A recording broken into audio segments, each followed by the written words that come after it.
శ్రోతలందరికీ నమస్కారం అండి. ఈ వీడియోలో మనం చెప్పుకోబోయే కథ యమునా నదిలో పడవ ప్రయాణం. ఇక కథలోకి వెళ్తే, ఉషా లీలా కవలపిల్లలు తమిళనాడు మైథిలీ నదీ తీరం శాంతపురంలో ఉంటున్నారు.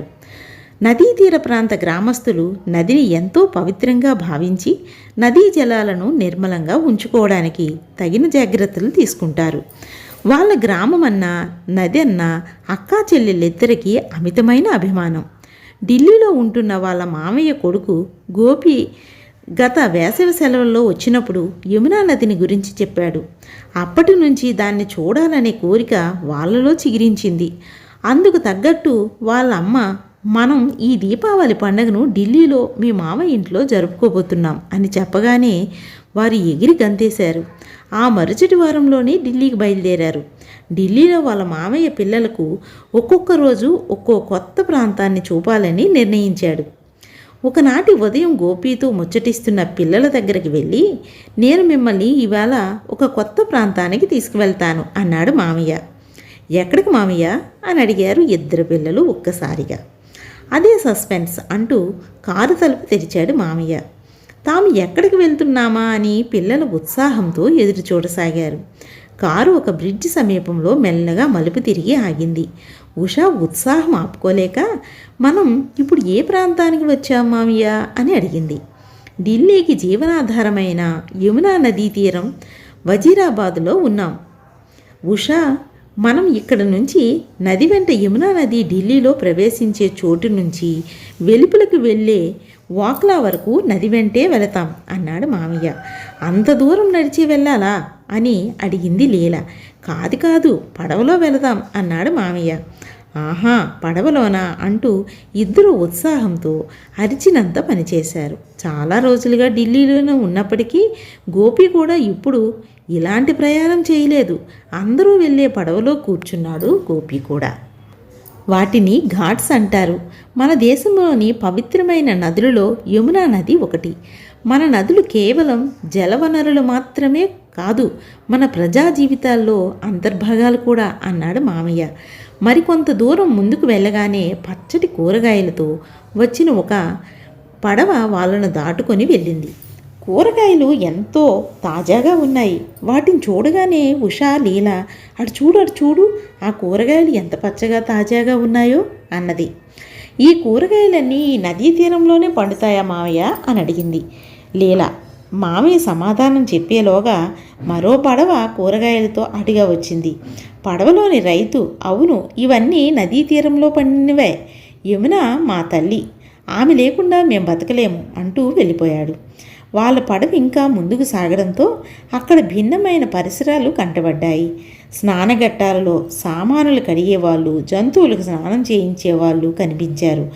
ఆఖరికి వీచే దుర్గంధం భరించలేక పిల్లలు ముక్కులు మూసుకునే ప్రాంతానికి చేరారు.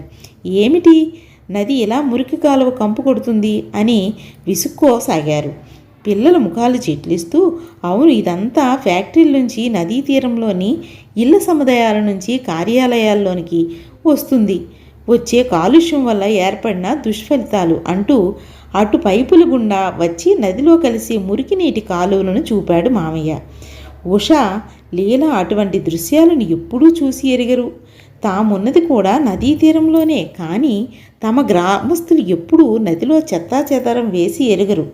యమునా నది వజీరాబాద్లో ప్రవేశించేటప్పుడు ఎంతో నిర్మలంగా ఉంటుంది.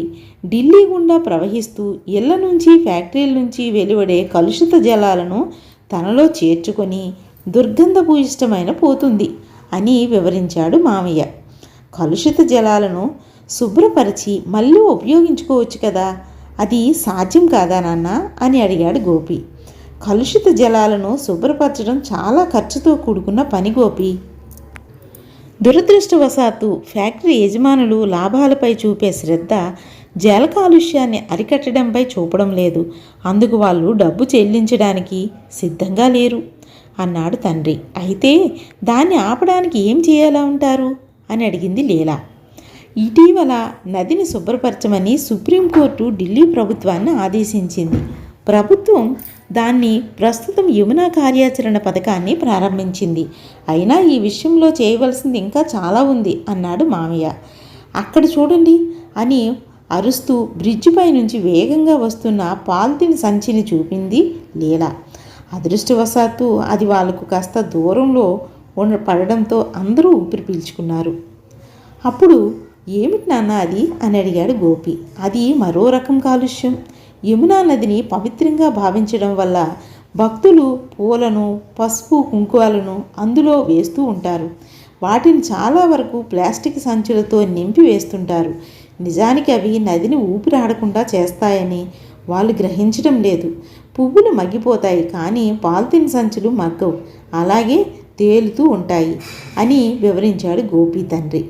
మరి ఈ సమస్యకు పరిష్కారమే లేదా మామయ్య అని అడిగింది ఉష. ప్రజల్లో కాలుష్యం పట్ల స్పృహను, నివారణ గురించి అవగాహనను పెంచడం ఒక్కటే పరిష్కారం. యమునా నదిని నిర్మలంగా కాపాడుకోవాలంటే మనమందరం అందుకు బాధ్యత వహించాలి అన్నాడు మామయ్య నిట్టూరుస్తూ. ఆ సరికి వాళ్ళు చాలా దూరం ముందుకు వెళ్ళి ఓకలా ప్రాంతాన్ని చేరుకున్నారు. అక్కడ అందమైన పక్షులను చూసి ఉద్వేగంతో అక్కడ చూడు, ఇక్కడ చూడు, పక్షులు ఎంత అందంగా ఉన్నాయో అంటూ రకరకాల పక్షులను యమునా నివాస స్థానం ఉన్నాయో అన్నది ఉష.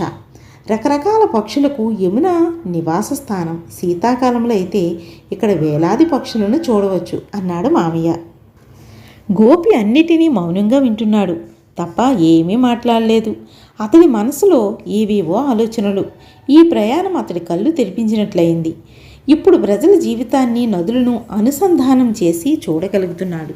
శాంతాపురంలో లాగా వ్యవసాయం, చేపలు, రవాణా, నిత్యావసరాలు అన్నింటితో నదుల అవసరం ముడిపడి ఉంది. అందువల్లే గ్రామస్తులు నదుల పట్ల అత్యంత శ్రద్ధ కనబరుస్తారు. అదే శ్రద్ధను యమునా నది మీద కూడా చూపాలి. అందుకు తన వంతు ఏదైనా చేసి తీరాలి. పిల్లలు, ఓక్లా బ్యారేజ్ చేరుకున్నాం, ఇక మనం దిగాలి అన్నాడు మామయ్య పడవ తీరాన్ని తాకగానే. వాళ్ళు దిగుతూ ఉండగా గోపి దృష్టి అక్కడ గుంపుగా ఉన్న కొందరు పిల్లల మీద పడింది. వాళ్ళలో కాస్త పెద్ద కుర్రాడు నీళ్లతో ఏదో చేస్తున్నాడు.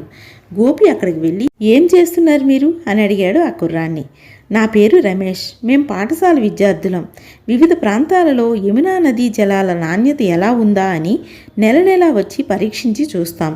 వారాంతంలో వివిధ ప్రాంతాలకు వెళ్ళి ప్రజల మధ్య యమునా నదిని నిర్మలంగా ఉంచడానికి, వాళ్ళకి ఉంచుకోవాలన్న స్పృహను వారిలో కలిగించడానికి కృషి చేస్తున్నాం అన్నాడు వాడు. యమునా నది పట్ల తన వంతు బాధ్యతను నిర్వర్తించడానికి తగిన అవకాశంగా దానిని భావించిన గోపి, మీ జట్టులో నన్ను కూడా చేర్చుకుంటారా అని అడిగాడు. తప్పకుండా, ఆసక్తి గలవారు ఎవరైనా చేరవచ్చు. సంతోషంగా స్వాగతిస్తున్నాంరా. నా మిత్రులకు పరిచయం చేస్తాను అన్నాడు రమేష్. తన అబ్బాయి, అతడి 7 పిల్లలు సరికొత్త ప్రారంభానికి శ్రీకారం చుట్టారని, అటువంటి వాళ్ళ చేతుల్లో భూమి క్షేమంగా ఉండదలని గోపి తండ్రి సంతోషిస్తూ ఎంతో ఆప్యాయతతో వాళ్ళకేసి చూశాడు. ఆ పిల్లలందరినీ ఆశీర్వదించాడు. బాగుంది కదండి పిల్లల ఆలోచన. ఇక కథ కంచికి మనం ఇంటికి. నమస్తే.